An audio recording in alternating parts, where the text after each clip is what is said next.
সবের মধ্যে পড়লো ইডি এবং আমরা সংবাদ মাধ্যম।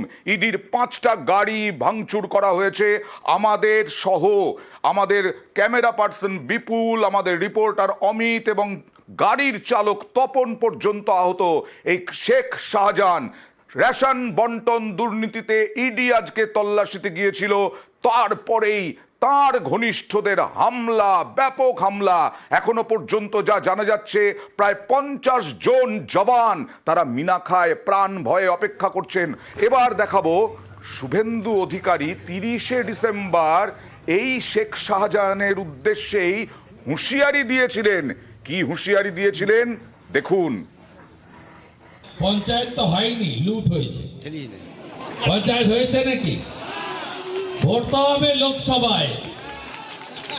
64,000-এ শাহজাহান শেখ জিতে গেছে। বাপরে বাপ, হ্যাঁ, ধোঁয়া যদি বের করে না দিয়েছি, আমার নাম শুভেন্দু অধিকারী নয়। আর এবার অনুপমের কাছে চলে যাব। অনুপম, আবারও জানতে চাইব এই শেখ শাহজাহান তিনি কে, কত বড় বেতাজ বাদশাহ, কত বড় প্রভাবশালী যে পঞ্চায়েত ভোটে 64,000 ভোটে জিতেছিলেন, যা শুভেন্দু অধিকারী দাবি করলেন।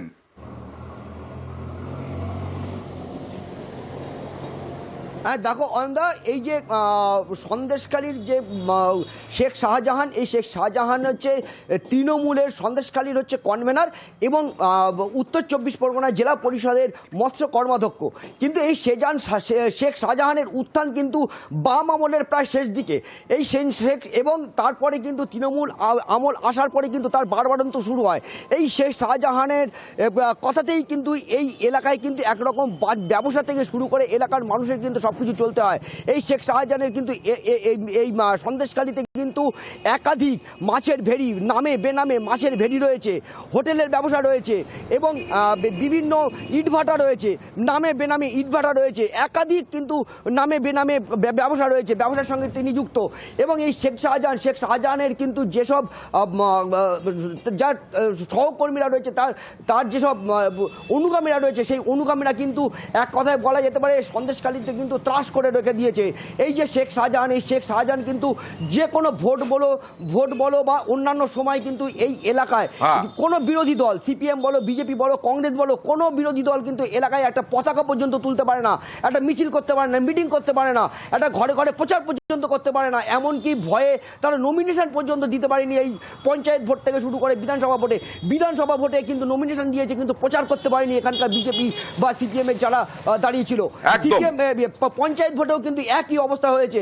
এখানে কিন্তু একরকম বলা যেতে পারে সন্ত্রাস তৈরি করে রেখেছে কিন্তু শেখ শাহজাহান। না হলে জ্যোতিপ্রিয় মল্লিক হোক বা অনুব্রত মণ্ডল হোক বা মানিক ভট্টাচার্য হোক বা যেই হোক না কেন, যারা ইতিমধ্যেই ইডি যাদের গ্রেফতার করেছে, সিবিআই যাদের গ্রেফতার করেছে, তাদের গ্রেফতারির সময় বা আরো যাদের বাড়ি গেছে, তাদের বাড়িতে এরকম হামলা হয়নি সংবাদ মাধ্যমের ওপরে। একমাত্র এই বেতাজ বাদশাহ, তার বাড়িতে যখন ইডি গেল এবং সময় ধরে ধরে দেখাবো কিভাবে গন্ডগোলটা হলো, হামলা হলো, সময় ধরে ধরে দেখাবো। ঠিক